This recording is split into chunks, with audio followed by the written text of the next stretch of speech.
Sure.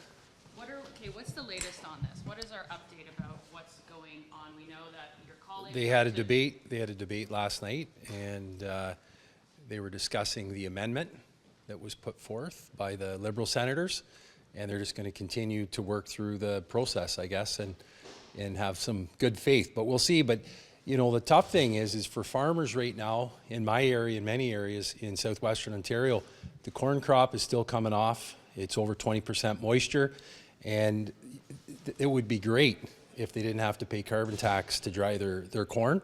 And as well, in broiler barns and layer barns and hog barns, the heat's on. And so, you know, they're paying carbon tax. And I had a friend of mine who's a hog farmer. In March, his carbon tax bill was $3,500. So who can afford that? Nobody can. I'll note there's no more Liberal senators. Trudeau made sure of that when he was the Liberal leader. But are you confident that this is going to pass?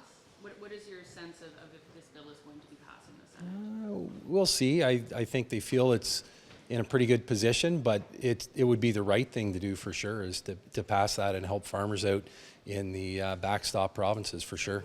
Did you anticipate when you put this bill forward that it was going to turn into the debate and the fight that it seems like it has been? Did you anticipate seeing this when you kind of first advanced this? Well, I knew there was a lot of interest from the farm community. There was no doubt about that. Maybe didn't quite calculate there'd be quite a fight in the Senate about the bill, but it's very important to farmers. It really is. And so every weekend when I'm back in the riding, people come up to me and that's the first thing they want to talk about. And they can't understand why the senators are delaying it and they're holding it up, and they just want it to get passed and get on with it. How would you characterize the debate around this bill right now? Some senators say it's getting a little bit spicy, that they're receiving some harassment. Well, I talked to one independent senator about it, and they approached me about it. And their fundamental belief is that when a private member's bill, different if it's government bill, but a private member's bill, when it reaches the Senate, fine to debate it, it's fine to explore it. And again, this is an independent senator, but he said the vote should be straight up. There shouldn't be any amendments because the amendments already took place in the House of Commons, and the committee worked quite well in the House of Commons Ag Committee and accepted quite a few amendments to, I would say, make the bill better.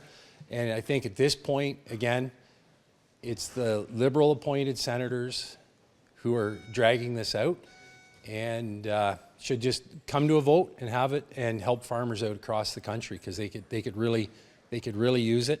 And again, the Liberals built this whole carbon tax bill for farmers off the British Columbia carbon tax model, and the climate is completely different in British Columbia for farmers than it would be in Ontario or Alberta or Saskatchewan or Manitoba. So it's really unfortunate. So do you see the Senate as a rubber stamp? No, I don't see the Senate as a rubber stamper at all. What I'm saying is, on a private member's bill, what this senator had said to me was the vote should be straight up or down, because an amendment basically kills the bill anyhow. It was already amended.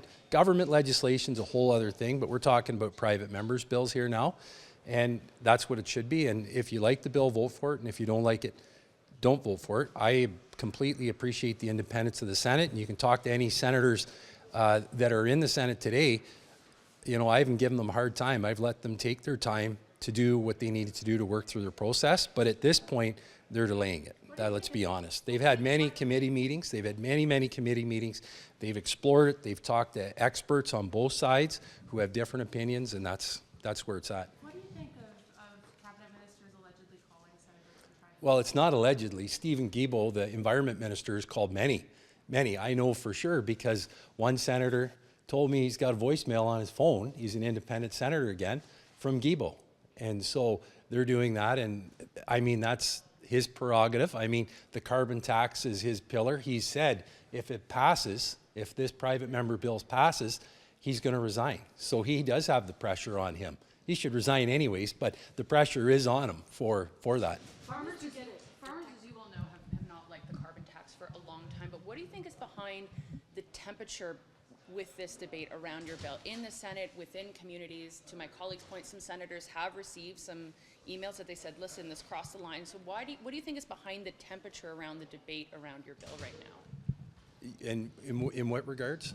Well, it seems quite heated, and farmers Well, have long had a problem with this, but it feels heated in a way that maybe well, I think hasn't been for a number I think it's the delay, and I think it's now the interference with Liberal cabinet ministers calling senators to pull out all the stops. But in addition to that, the financial realities on agriculture has changed a lot in the last couple of years, because now you've had inflation on fertilizer, big time.